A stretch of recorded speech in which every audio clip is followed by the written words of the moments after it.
Welcome to the Three Martini Lunch. Grab a stool next to Greg Columbus of Radio America and Jim Garrity of National Review. Three Martinis coming up. Yep, Greg's on a little vacation. Jim Garrity's here. I'm Chad Benson. Thanks so much for joining us. Little Three Martinis Day. We give it to you the good, the bad, the crazy. And Jim, let's jump straight into it. Pelosi. People are going, did you just screw up the whole infrastructure deal? Which is a possibility with Pelosi. She could screw anything up. I think we all know that. But have you done something that is so amazing that even the Democrats are shaking their heads? Yeah, Alla Pundit over at Hot Air summarizes it pretty well. Look, there's definitely a good cop, bad cop dynamic going on amongst the Democrats. Joe Biden wants to pose the bipartisan healer who's willing to reach across the aisle and get the two parties to work together again and all that kind of happy kumbaya talk. But Democrats want all the spending they want to get. And so the plan had been to put the popular stuff and the stuff that we would genuinely consider to be infrastructure in what's called the bipartisan bill, the one that the handful of Republican senators like Mitt Romney and Rob Portman and Cassidy down in Louisiana had agreed to. And all of the stuff the Republicans won't support, they'll put it in another bill, but they're going to do that through reconciliation, where they would only need 50 votes. So they don't need any Republicans to sign on, assuming that all 50 Democratic senators stick together on it. And they just have Kamala Harris break the tie. The problem is, obviously, if you're a Republican, you want to pass the bipartisan one. You don't want to pass the partisan one. And, the whole brouhaha last week was Biden basically saying, as far as he's concerned, these two things are linked. You don't get one without the other. And therefore, Republicans sign on to the bipartisan bill, but they don't get to stop the partisan bill. And this had the Portmans and Romneys and Cassidys of the world saying, whoa, whoa, whoa, this is not what we signed on for. You're changing the deals after the terms of the deal after we agree to it. We're off. And it looks like Republicans have gotten back on board with this. But now Pelosi is saying the House isn't going to vote on any of this stuff until the Senate votes on both, and that they will then pass both of them. So basically, they'd have to, pass both the smaller infrastructure bill, which has Republican support, and the bigger one before the House votes on either. Well, in that case, if you're the Senate Republicans, why would you sign on to this? Because basically, you're saying the Democrats have to get both of them. This was having already seen the Republicans walking, saying, all right, no, you changed the terms. We're not staying on board. We're out of here after Biden's comments. There's really no reason they should be reacting any differently to what Pelosi said. So it's kind of up in the air. And you've now got also, by the way, interestingly, some of the House centrist Democrats who are saying, wait a second. The whole point of the bipartisan bill is to kind of, that there's a broad agreement. We need this kind of spending. This is not the controversial stuff. This is the stuff that everybody can get behind. It would be a genuine accomplishment for the Biden administration, and we're totally on board with this. Why are the progressives threatening to blow this up? Why is Nancy Pelosi insisting we have to do both? Because this risks losing everything. So we'll see what happens. But there is now this new, much more intense grumbling there. Bad news for the Republicans is that Manchin says he's on board with a Democratic-only reconciliation bill on infrastructure. But having said that, he's got an idea of how big it should be in his head. The Democrats have so little margin for error on this that I think if Pelosi continues to have this kind of hardball tactics towards the rest of it, the chance of some significant portion saying, no, this is not what we agreed to hell with this, and kiboshing the whole thing seems much more likely to me. So we'll see how this shakes out, but it does feel like Pelosi, the brilliant tactician and strategist we're constantly told about, may have just marched her team into a box canyon one more time. Yeah, well, you got to think about, what do these people think about the most, Jim? It's about holding on to power. And Nancy, it's like, well, this is the last time I'm going to run to be, the thought process is she's going to turn on the gavel if they win. But you and I both know she's trying to keep some of the progressives happy because they're grumblings and they're frustrated because it's never enough money to spend everybody else's money and they want to spend it more. So she's trying to show that she can evolve and be woke and do all these things and still be strong, because she's not looking at stepping away. These people have to be dragged out of there or buried in there because they love the power that comes with it and they love the prestige. And she's trying to play a bigger part in this, and in doing so, she may have just put her high heels in her mouth.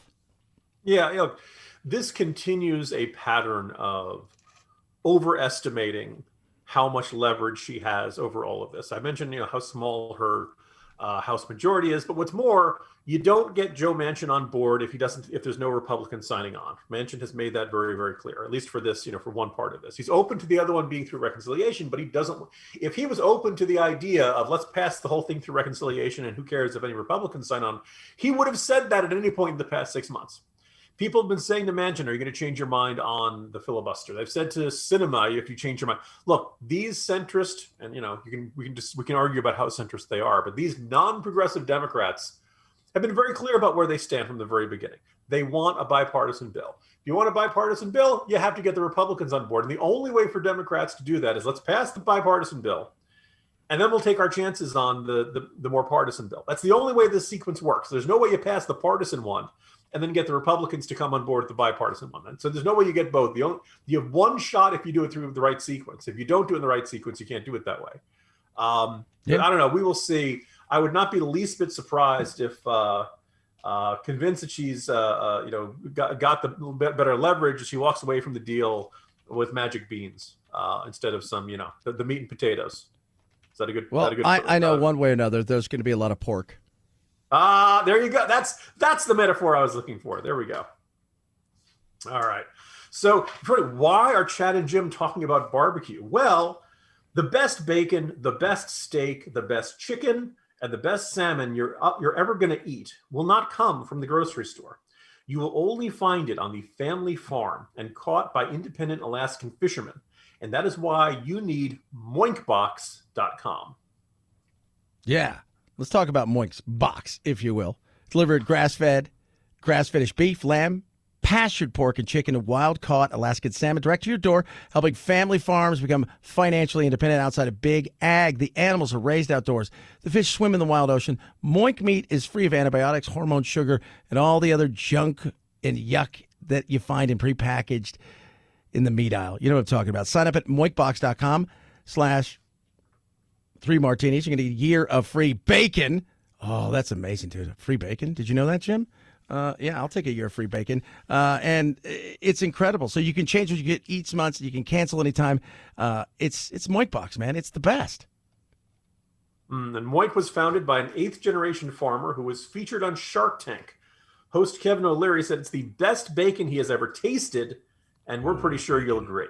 Jamie Sinanoff, creator of the Ring video doorbell, invested in Moink. Now, join the Moink movement today by going to moinkbox.com. That's moinkbox.com/martini. Right now, and listeners to this show will get free bacon for 1 year. That is bacon. 1 year of the best bacon you will ever taste, but only for a limited time. Once again, it's spelled MOINK, box.com/martini, moinkbox.com/martini. Bacon. I love bacon. Bacon is delicious. You know what else is delicious? Let's go from our good to our bad. And it's delicious watching New York continually screw up. And I don't even know what to say at this point in time about they're beating Iowa at Iowa's game of not doing elections right, especially primaries. So this one, though, takes the cake because there's 135,000 what inside of what? All right. So, yes, if people are saying, wait a minute, didn't they talk about this yesterday? Yesterday, Chad and Jim were talking about the ludicrously long deadline for how long you're allowed to mail in your absentee ballot. It has to be postmarked by Election Day, which was last Tuesday, but you had up to, I believe, today to get your absentee ballot in there. And, none of this is being sent from one side of the state to the other. It's sent from New York City. 7 days is a very long time. Insert your Newman from Seinfeld joke here. But this is totally different because this is on Tuesday. The New York City Board of Elections released what was supposed to be the preliminary tally of voters' preferences in the Democratic mayoral primary. Remember, they're using ranked choice voting system where they had 13 candidates. And of them, you could rank up to 5 of them in your order of preference, 1, 2, 3, 4, 5. Okay. And so that tabulation suggested, after counting more than 124,000 ballots, the race had tightened significantly. Eric Adams, the Brooklyn Borough president and former police captain, looked like he was ahead of Catherine Garcia, the former sanitation commissioner, by a few percentage points. But then, a few hours after releasing it, they said they issued this bizarre tweet that said they had a discrepancy, and then they took the tabulations down. They said they'd failed to remove sample ballot images used to test the ranked choice voting software, meaning they had counted an extra 135,000 records. Now, here's the thing. We already live in an era where people are suspicious of the vote counting process. People are suspicious of voter fraud. People are suspicious. They put their ballot in and they fear that the ballot isn't counted. They fear that the ballot is changed. Now, most of this is not accurate. Most of this is not proven in a court of law. But that having been said, we have seen cases of misbehavior and people finding ballots in suspicious circumstances and things like that. It's not unheard of. It does happen. It's not extremely common. But here's the thing: the longer it takes to count to the votes, the more people get suspicious about it. And then when the election commission says, "Here are the results," oh wait, no, those aren't the results. We miscounted 135,000 of them. That's you couldn't come up with anything better to stir up paranoia and distrust of the results or something like that. If there's a silver lining to this bad martini, it is that I think this is going to kill ranked choice voting before it really takes off. It's already seems. I was late about this in their Morning Jolt newsletter today. That if you have very specific sense of how you feel about five candidates, then it makes sense, right? If you just know there's just one guy you like and the rest you don't, well, then who you choose between 2, 3, 4, 5 could actually end up determining the winner. But maybe you don't feel all that strongly about the differences amongst the folks. Yeah, I understand the first past the post system, which is what most places use. Person who gets the most votes wins. That system, for all of its flaws, it forces you to make one choice. Find one guy that you like or find one candidate you dislike less than all the others. It's not a perfect system, but it's this one. This one, who do you like third best? Who do you like fourth best? That could end up determining the winner. And I think you're just trading one set of problems for another. But even if you like this system, this is just about the worst possible rollout you could possibly have for this. Yeah. I mean, we've talked about it. I mean, obviously, we've got the audit going on here. We've got all this craziness. People already having issues with one thing. We should always remember these are human beings, and human beings inherently will make mistakes. And don't confuse fraud with making mistakes. This isn't just a mistake. This is a disaster. Every time they do something and they turn around, it's another disaster. And these poor men and women who've been running for this have no idea where they stand. Excuse me. They have no idea where they stand and what to do next because it's a disaster and it's not getting any better. Yeah, and this happens in the context of many. Look, New York City. I love. Everybody loves the city. Everybody hates the city. It does not exactly engender mild reactions in people. But there's a perception of arrogance among New Yorkers. There's a perception of them being high and mighty and thinking they know better. We've already had Iowans completely botch their caucus last year, and the sense of, why do these guys get to go first? They can't even count the votes. Their technology crashed, et cetera, et cetera. Well, now New York City is getting a big slice of humble pie. And of course, because it's New York, it is thin crust humble pie, not deep dish. Do you think they sleep well at night? Yeah, okay. You can tell that we're getting maybe the jokes get worse as the week goes on. I don't know. Maybe I need some sleep, Chad. Oh, look at that. Maybe you do. Have you thought about some new Giza Dream Sheets? Yeah. Did you know that Mypillow is about more than just a fantastic pillow? Now Mypillow has given the same attention that they've given to their pillows to the Giza Dream Sheets. And their current offer is that for a limited time, you can get 2 sets of the Giza Dream Sheets for one low price plus free shipping. Yes. So imagine this. You're sliding in to the most comfortable sheets you're ever going to own, guaranteed. It's the world's best cotton. In fact, this cotton is grown only in a small region between the Sahara Desert, the Mediterranean Sea, and the Nile River. It's long staple cotton. What does it mean? It's ultra soft and it's breathable. This is available in different colors, different sizes, machine washable. Also comes with a 60-day money-back guarantee and a 1-year limited warranty.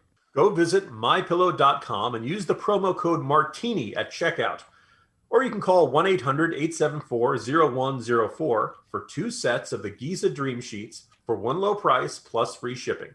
Again, that is 2 sets of Giza Dream Sheets for one low price plus free shipping with the promo code Martini at mypillow.com. Or just call 1-800-874-0104. Yes.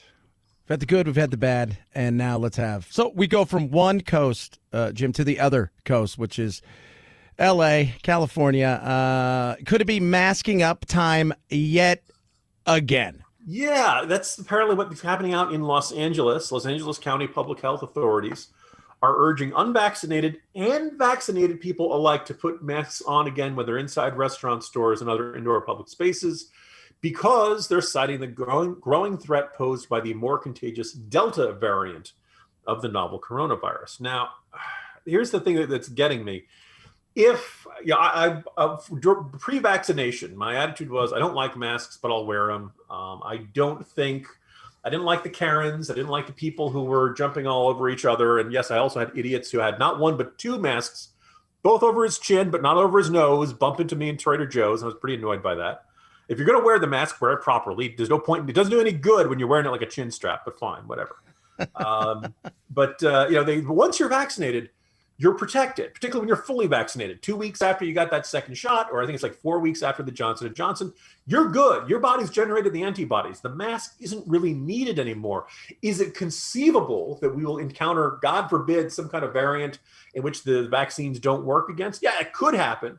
But the Delta variant isn't that. In fact, scientists over in the United Kingdom studied the effectiveness of the two-shot vaccines like the Pfizer and the Moderna one versus the Alpha variant and the Delta variant. Delta is the one they're worrying about here.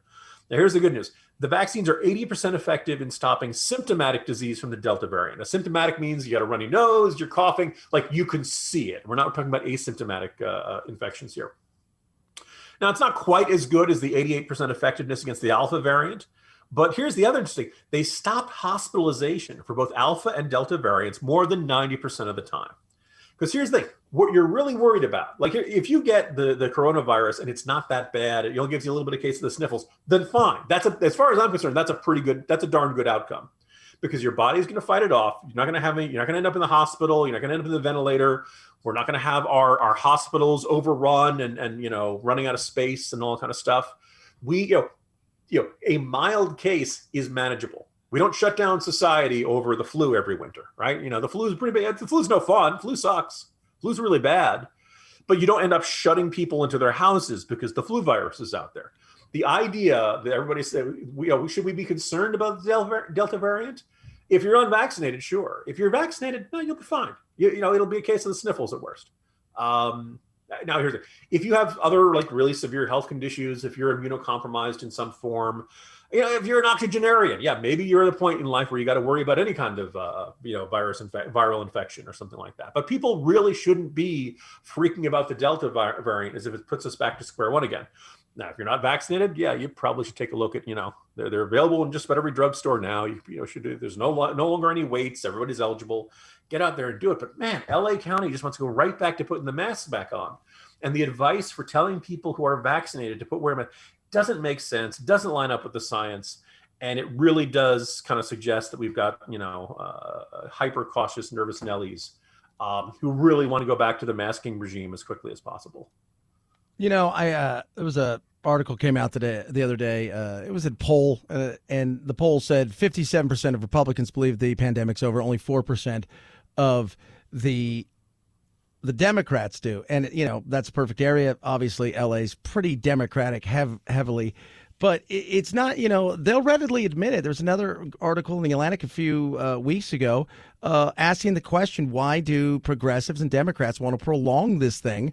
And one lady who was part of it she's a psychologist. And she was saying, most of my people that I talk to are Democrats or progressives. And she goes, and I will tell you, they're way more neurotic and will do what you ask because out of fear. And the fact that people want to even think about doing this is crazy. And again, if it's the flying Ebola virus, Jim, with knives, that's one thing. I've even said at this point, look, if you've seen the movie The Quiet Place, if you go outside and you make noise, these things come and get you. At this point, we've been cooped up for so long. I think most people are like, yeah, I'm still going to take my chances.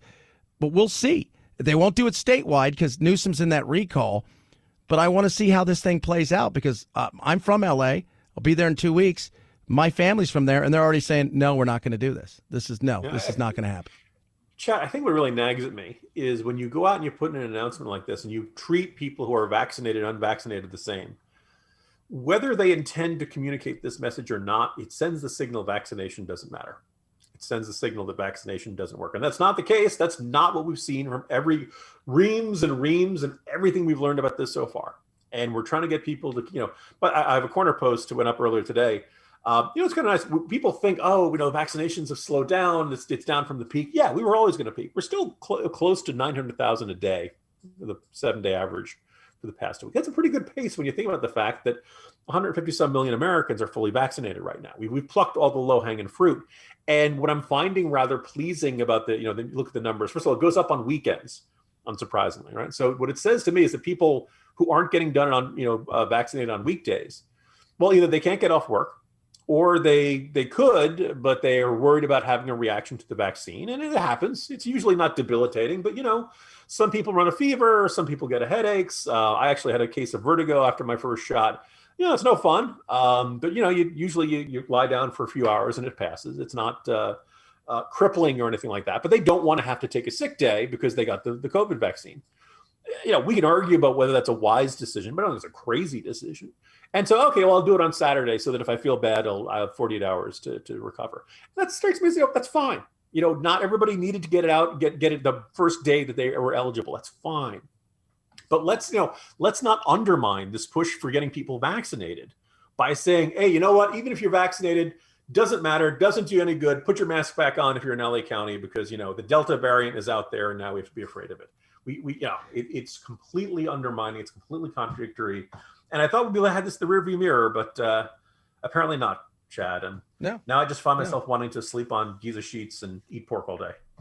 Absolutely. And I keep saying this, the people that aren't vaccinated, they're probably not going to wear a mask, and they're willing to accept whatever happens to them. So why are we trying to protect people who feel like they don't need to be protected? Yeah, at some point you're banging your head against a wall. You can't, you can lead a horse to water, but you can't make him drink or get vaccinated. I guess you can't vaccinate a horse. Yeah. He's Jim Garrity. I'm Chad Benson in for Greg Columbus. It is 3 Martini Lunch. As always, thanks for taking a listen to us today. Follow me at Chad Benson Show. Jim, where do they get you? At Jim Garrity at National Review, or at the Morning Jolt newsletter at National Review. Easy to subscribe and also contribute to the corner throughout the day. Always good talking to you, man. We'll do it again tomorrow. Hi, it's Dana Lash, host of The Dana Show. Every day, I'm here to keep you up to speed on the most important stories and info that you need to know in your very busy life. And if you're always on the go and you want to stay connected, just download our daily podcast and take it with you. It's a great way to get up to speed on what you need to know and what legacy media may not be telling you. Visit danaradio.com and click on the podcast link or subscribe at iTunes, Spotify, or wherever you get your favorite podcasts.